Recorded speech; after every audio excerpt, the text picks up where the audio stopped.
So, all right, traders, very warm welcome. So, I'm C. Danish Mangal. Welcome to post market analysis and trading ideas for tomorrow. So, बात करते हैं आज market में हुआ क्या। जैसे कि ऑलरेडी मैंने मॉर्निंग में ही लेवल शेयर कर दिए थे कि निफ्टी जो था वो बेयरिश लग रहा था मुझे, अपना MACD और बॉलिंजर बैंड RSI वगैरह सब बेयरिश सिग्नल दे रहा था। देन मैंने बोला था कि अगर ये ट्रेंड लाइन टूटता है तो एक सेल का सिग्नल दिखने को मिल सकता है।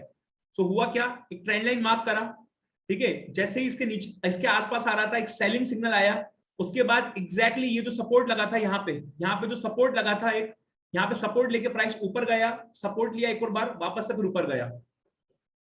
फर्स्ट 5 मिनट्स में जो प्राइस था वो बेयरिश दिख रहा था। फर्स्ट 5 मिनट्स में ऊपर एक इंपॉर्टेंट रेजिस्टेंस था, ग्रीन रेड कैंडल बनाया फर्स्ट 5 मिनट्स में और सेलिंग प्रेशर देखने को मिला। सो मैंने पर्सनली बैंक निफ्टी में ट्रेड किया था। बैंक निफ्टी में 36,100 के कॉल शॉर्ट किए थे और उसको नीचे कवर किए फिर। सो ये था निफ्टी का, सब मॉर्निंग से बेयरिश थे, इंपॉर्टेंट लेवल था तो सारे लेवल्स शेयर थे टेलीग्राम चैनल पे। उसके बाद गया ऊपर, वापस से टेस्ट करने आया, उसके बाद ऊपर गया। सो बात करते हैं कौन कौन से लेवल्स इंपॉर्टेंट है। तो अगर आप देखोगे 16,350 पे कितना बढ़िया रेजिस्टेंस फेस किया, ऊपर गया, ठीक है। यहाँ पे न्यूट्रल कैंडलस्टिक पैटर्न बन रहे थे, ऊपर गया, फिर यहाँ पे एक बेयरिश पैटर्न बना, उसके बाद फॉल आया, ठीक है। तो ये रेंज जो है वो इंपॉर्टेंट है, ऊपर में 16,350 और ये जो है अपना 16,281 और नीचे में ये पूरा रेंज। तो ये भी गैप है, तो गैप ध्यान में रखना है आपको, हो सकता है गैप फिल हो जाए। सो ये एक इंपॉर्टेंट लेवल है। एक ट्रेंड लाइन भी मुझे नजर आ रहा है यहाँ पे, ये वाला ट्रेंड लाइन। सो अगर ये ट्रेंड लाइन टूटेगा तो एक और नीचे साइड मूव आ सकता है। सो आपको ट्रैक करना है कल प्राइस एक्शन को कैसा मूव करता है, ओके। देन बात करते हैं बैंक निफ्टी की। सो बैंक निफ्टी में भी बेयरिश थे, बोला कि ये ट्रेंड लाइन इंपॉर्टेंट है, अगर ये ट्रेंड लाइन टूटेगा तो एक फॉल आ सकता है। सो फर्स्ट 5 मिनट बहुत बढ़िया कैंडल बनाया, 50 एक्सपोनेंशियल मूविंग एवरेज के नीचे क्लोज दिया, बाकी सारे इंडिकेटर्स हमारे बेयरिश सिग्नल दे रहे थे और उसके बाद एग्जैक्टली इस लेवल तक फॉल आया। मैंने यहाँ पे कवर किया था, उसके बाद ऊपर गया, ऊपर जाने के बाद वापस से रिट्रेसमेंट किया, थोड़ा सा 50% तक रिट्रेसमेंट किया। ये भी लेवल मैंने शेयर किया था कि 50% तक रिट्रेसमेंट हुआ है और उसके बाद एक और फॉल आ सकता है। और इसके बाद क्या हुआ, एग्जैक्टली इस लेवल तक फॉल आया। सो यहीं पे बुक करवाया हमने, यहीं पे बुक करवाया, तो दिखा देता हूं आपको, यहीं पे बुक हुआ एग्जैक्टली। मैंने लेवल शेयर करके रखे थे।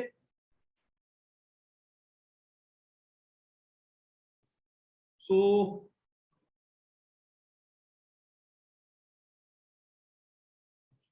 ये लेवल शेयर हुए थे यहाँ पे, देखो। So bank Nifty at important support level, bank Nifty जो था बहुत इंपॉर्टेंट सपोर्ट लेवल पे था और हमारे इंडिकेटर्स भी बता रहे थे और कि यहां से आप प्रॉफिट बुक कर सकते हो। देखो 1047 पे मैंने बोला कि प्रॉफिट बुक कर सकते हो, बुलिश डाइवर्जेंस दिख रहा है बैंक निफ्टी में और सपोर्ट लेवल इंपॉर्टेंट जो 1047। सो 1047 के बाद आप देख लो उसके नीचे आया नहीं प्राइस। 1047 के बाद ये कैंडल जब बन रहा था प्राइस इसके नीचे आया ही नहीं और देखो डबल यहाँ पे कितना बढ़िया फेस कर रहा था सपोर्ट और उसके बाद प्राइस एक्शन देखो क्या ऊपर गया। तो यहाँ पे कॉन्ट्रा ट्रेड भी लिए थे हमने कि यहाँ पे बाय कर लिया था, एक कैंडलस्टिक पैटर्न बना अपने बॉटम सब इंपॉर्टेंट सपोर्ट पे, अपना एक बुलिश कैंडलस्टिक पैटर्न बना, कवरिंग कैंडल बना और उसके बाद देखो क्या मूव आया, ओके। सो ये सारी चीजें शेयर है, सब कुछ शेयर किया जाता है टेलीग्राम चैनल पे, ऐसे हम लोग एक्टिव रहते हैं लाइव मार्केट्स में। और अब मुझे एक बैंक निफ्टी में थोड़ा हेड एंड शोल्डर टाइप का पैटर्न दिख रहा है, अगर आप देखोगे, ठीक है। तो ये अगर इसका ब्रेकआउट देता है, ब्रेकडाउन देता है, सो एक और फॉल देखने को मिल सकता है इस लेवल तक। सो आपको ट्रैक करना है कैसा मूव करेगा, ओके। सो देखते हैं कल कैसा ओपन होता है। देन एक और इंपॉर्टेंट जो आज का जैकपॉट ट्रेड था, उसमें अपना हीरो जीरो वाला कॉल दिया गया, तो आई थिंक वो भी शेयर हुआ था, 2 कॉल दिए गए थे आज। तो 36,000 का दिया गया था निफ्टी का, बैंक निफ्टी का पुट ऑप्शन बाय करने को। सो बताता हूं आप लोग को ये।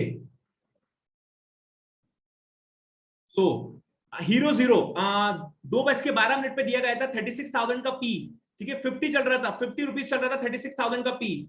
सो 2:12 के आसपास आप देखो हुआ क्या, ये देखो 2:12 के आसपास दिया गया था। तो ये इतना बड़ा रिजेक्शन मारा, 36,000 का पी बोला था, ओके। और 50 का पी पहले उसने ऊपर गया, लो बनाया 30 का और उसके बाद रिजेक्शन मारने के बाद उसने जो हाई मारा है 130 के आसपास हाई मारा है उसने, 137 आई थिंक। ठीक है, तो हम लोग 100 रुपए में निकल गए थे, कुछ 70 में निकले थे, तो ये जैकपॉट रेट था, ये भी सब शेयर हुआ था। ठीक है, अब आपको सब दिख रहा होगा, सारी चीजें शेयर है। तो ऐसे हम लोग लाइव मार्केट में ऐसे काम करते हैं। ठीक है, और इंटरेस्टिंग है, प्रॉपर ऑब्जर्वेशन शेयर होता है, प्रॉपर एनालिसिस शेयर होता है। सो आज एक और रिजल्ट बेस्ड ट्रेडिंग किया हम लोगों ने, एक और पे प्रॉफिट बुक किया।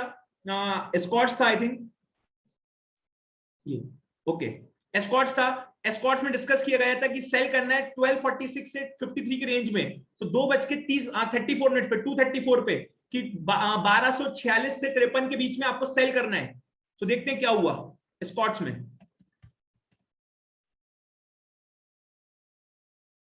देखो 36 के बाद की बात हो रही है, ओके, मतलब ये कैंडल बन चुकी थी, ये कैंडल भी बन चुकी थी, ये कैंडल भी बन चुकी थी। उसके बाद देखो आप एग्जैक्टली देखो क्या फॉल आया, यहाँ पे 246 53 की रेंज में बाय करने को बोला, एग्जैक्टली 246 के आसपास चल रहा था, और उसके बाद देखो क्या फॉल आया।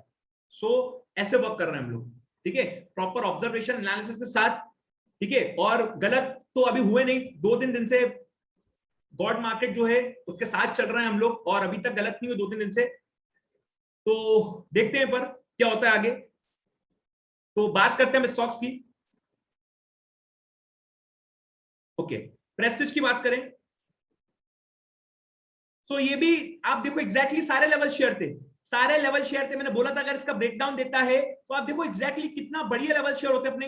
एग्जैक्टली प्राइस यहीं पे आया, यहीं पे आके और डबल बॉटम बनाया, आप देख रहे हो, यहीं पे आके 2 बार सपोर्ट लिया उसने। तो आप देखो ऐसे लेवल्स को ऑब्जर्व करा करो प्रॉपरली। ठीक है, ये देखो ब्रेकडाउन दिया, आपको समझ में आ गया, 5 मिनट्स में डोजी बनाए, डोजी बना, इसका हाई और लो इंपॉर्टेंट है। उसके बाद देखो फॉलोअप क्या आया, फॉलोअप नीचे के लिए आया, 50 एक्सपोनेंशियल मूविंग एवरेज तोड़ा। ओके, और जैसे ही टूटने वाला था शॉर्ट, और देखो क्या मूव आया, क्या मूव आया, एकदम परफेक्ट था, या तो लॉस करने का बात ही नहीं है। ठीक है, एकदम परफेक्ट मूव दिया। Then power grid, power grid ने कोई मूव दिया नहीं, ये भी अपना ये बनाया डोजी, फर्स्ट 5 मिनट्स में डोजी बनाया। देन उसके बाद फॉलो अप आया नीचे के लिए, उसके बाद यहाँ पे सपोर्ट लिया, ऊपर गया थोड़ा, फिर नीचे आया, तो यहीं पे आसपास घूमता रहा। ओके, सो इस चैनल के आसपास घूमता रहा। देन बात करते हैं सार्स।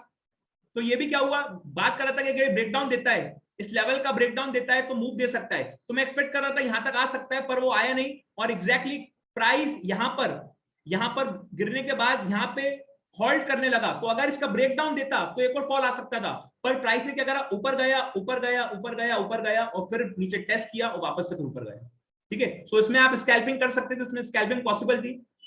देन नेक्स्ट वक्त आपका गोदरेज। सो गोदरेज में भी लेवल शेयर हुआ था, अगर आप देखोगे 5 मिनट्स में ऊपर साइड रिजेक्शन मारा, 50 एक्सपोनेंशियल मूविंग एवरेज का रेजिस्टेंस लगा हुआ है। ओके, देन उसके बाद फॉलो अप आया, इंपॉर्टेंट सपोर्ट लेवल था, सपोर्ट लेवल लेने के बाद इसको तोड़ा, पर बहुत जोर का मूव आ गया 15 मिनट में अगर आप देखोगे, फिर रिट्रेस किया, रिट्रेस करने के बाद वापस से नीचे फॉल आया, और देखो एग्जैक्टली इस लेवल तक आया। तो इसमें जो आप एंट्री ले सकते थे, इस कैंडल पे एंट्री ले सकते थे। पहले तो ब्रेकडाउन हुआ, क्योंकि 15 मिनट्स पे अगर आप स्विच करोगे तो बहुत बड़ा कैंडल बना होगा। ठीक है, ये वाला कैंडल, ये वाला कैंडल, तो वेट करो रिट्रेसमेंट का। तो रिट्रेसमेंट हुआ, उसके बाद वापस से कैंडलस्टिक पैटर्न बना, आप शॉर्ट जा सकते थे और छोटा सा स्टॉप लॉस देके यहाँ पे आपका टारगेट होता। तो यहाँ पे भी स्कैल्पिंग पॉसिबल थी। ओके, सो नेक्स्ट स्टॉक बात करते हैं, कल कौन कौन से स्टॉक आप ट्रैक कर सकते हो। सो ओरिएंट इलेक्ट्रिक आप ट्रैक कर सकते हो, ये जो है ये भी एक इंपॉर्टेंट लेवल पर है, इंपॉर्टेंट लेवल पर है। ठीक है, तो अगर इसका ब्रेकडाउन होता है तो ये वाला 300 के आसपास के लेवल ये टेस्ट हो सकते हैं, और अगर यहाँ से सपोर्ट लेता है तो वापस से ट्रेंड लाइन टेस्ट हो सकती है। सो इसको देखना है कैसा ओपन होता है, कहां ब्रेकआउट या ब्रेकडाउन देता है। देन नेक्स्ट हो गया आपका LIC हाउसिंग फाइनेंस। सो ये भी एक चैनल में ट्रेड कर रहा है। ओके, अगर चैनल टूटती है नीचे साइड तो 398 दैट इज 400 के आसपास ही एक बार सपोर्ट ले सकता है, या 398 के आसपास सपोर्ट ले सकता है। और अगर यहाँ पे सपोर्ट लेगा तो यहाँ से ऊपर ये 414 के आसपास के लेवल देखने को मिल सकते हैं। सो इसको भी आप ट्रैक कर सकते हो। देन नेक्स्ट हो गया आपका VSSL। सो इसको तो मैंने आज टेलीग्राम चैनल पे शेयर किया था हमारे ट्रेडर्स कम्युनिटी वाले ग्रुप में। सो इसको ऑलरेडी कुछ लोग होल्ड करके रखे हैं। सो ये 282 के आसपास शेयर किया था, तो ये भी मुझे बहुत स्ट्रांग दिख रहा है। ठीक है, इसमें अगर आप देखोगे तो यहाँ पे ब्रेकआउट हुआ था, ब्रेकआउट होने के बाद रीटेस्ट हो गया। ठीक है, और 15 मिनट्स में अगर मैं देखूंगा तो बहुत बढ़िया कैंडलस्टिक पैटर्न बनाया है, एक बहुत बढ़िया कैंडलस्टिक पैटर्न बनाया, बुलिश कैंडलस्टिक पैटर्न। तो यहाँ से प्राइस ऊपर गया। ठीक है, सो इसको भी आप ट्रैक कर सकते हो, कल के लिए ये पॉजिटिव लग रहा है। ओके, सो 3 स्टॉक आप ट्रैक कर सकते हो, VSSL, LIC housing finance and Orient electric. So I hope video आपको पसंद आ रहा होगा। वीडियो पसंद आ रहा है तो लाइक करिए, चैनल को सब्सक्राइब करिए, और अगर आप ट्रेडर्स कम्युनिटी ग्रुप ज्वाइन करना चाहते हैं तो सबसे बढ़िया बेनिफिट ये है ना, उसमें ये नहीं है कि टिप्स दे रहे हैं। ठीक है, पूरा लाइव मार्केट में प्रॉपर ऑब्जर्वेशन जो हम लोग कर रहे हैं कि कैसे बुलिश लग रहा है, कैसे बेयरिश लग रहा है, ये कौन सा इंपॉर्टेंट लेवल से कहां अपने को क्या दिख रहा है। क्योंकि कभी कभी ऐसा होता है, सपोज मुझे कोई चीज नहीं दिखा, सामने वाले को दिख गया वो चीज, तो वो बता देता है, ठीक है, तो ऐसा होता है। और सबसे बढ़िया वेबिनार्स, वेबिनार्स बहुत, अपने सारे वेबिनार्स कवर करेंगे, सारे इंडिकेटर्स को लेकर सारे F&O के वेबिनार्स कवर करेंगे, जिसमें हमें मेन चीज देखनी है, क्या देखनी है, वो थर्ड आई जिसमें ओपन होगा, वो सारी चीजें कवर करेंगे। ओके, सो अगर वेबिनार्स के बारे में कोई आपको कुछ इंक्वायरी है तो आप मुझे कांटेक्ट कर सकते हैं 8109149175 पे। So thank you so much, bye bye.